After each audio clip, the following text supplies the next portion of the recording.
You know, we haven't even hit August yet, and already the temperature is taking a toll on our electric bill. But there are some small things you can do around the house that will help cut that bill in half.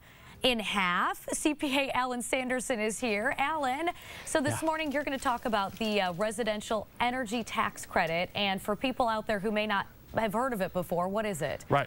There's two kinds of credits out there. One is passing away in 2011. These are the green credits that are out there.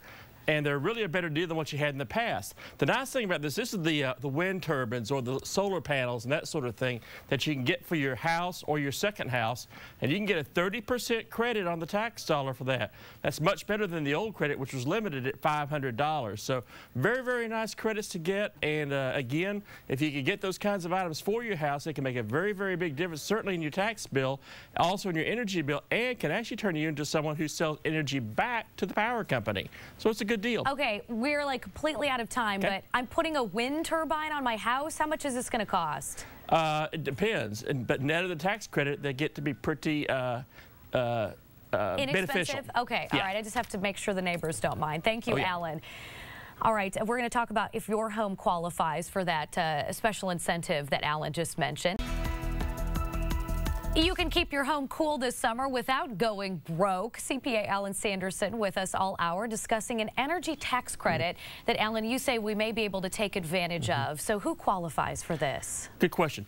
If you have your personal residence or your second residence, you can use the solar panels, the wind vanes, and that sort of thing on them.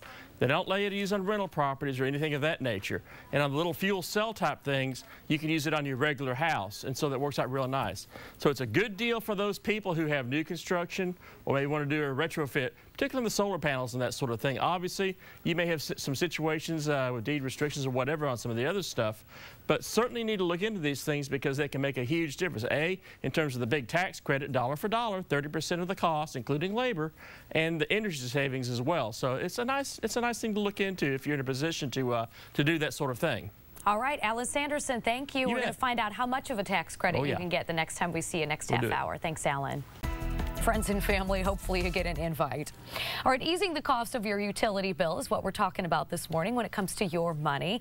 And all morning we have CPA Alan Sandersen here. And Alan, you've been telling us about this residential energy credit or a residential energy efficient property credit, I guess is the official name. How much of a credit can people get? It's a really pretty good deal. And again, this is the green credit, not the last year deal. 30%. 30% with no limit, except for the little fuel cells. That includes labor, the whole bit. So it's a very, very, very good deal.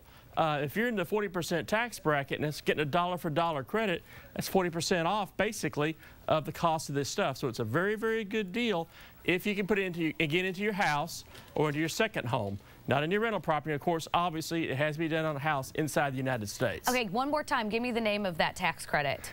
Oh, boy. It's the Residential Energy Efficiency Credit. Just think of it as the green energy credit, and I think it helps. All right. That way, people know what to look for. All right. Thanks, Alan. Look for Mr. Green. Okay, got it. And we'll tell you what's included in that tax credit the next time we see Alan in just about 10 minutes. And now to our final segment about the residential energy efficient property credit. Long name, but could benefit you greatly. CPA Alan Sandersen joining us again. And Alan, so what's included in this tax credit for folks if they can take advantage of it? Right. The big things that you have are going to be your wind power and your solar power. Then there's some fuel cells and things out there as well. Now, the interesting thing is this. The feds say that you spend about 20% of your entire electric bill just on the water heater. So if you've got a solar unit on top of your ceiling to do that, you can save a lot of money. But it's got to have half the power of it going towards your water heater. You can't use it for the pool. You can't use it for the hot tub or something like that. So your GSA moments have to be indoors with this deal. And it's a really good deal from that perspective. There's a few rules here and there. But again, if you remember, solar panels and wind and fuel cells, those are the areas where you can make some money on the deal. All right, Alan Sandersen, thanks for all the good advice this morning. We appreciate it.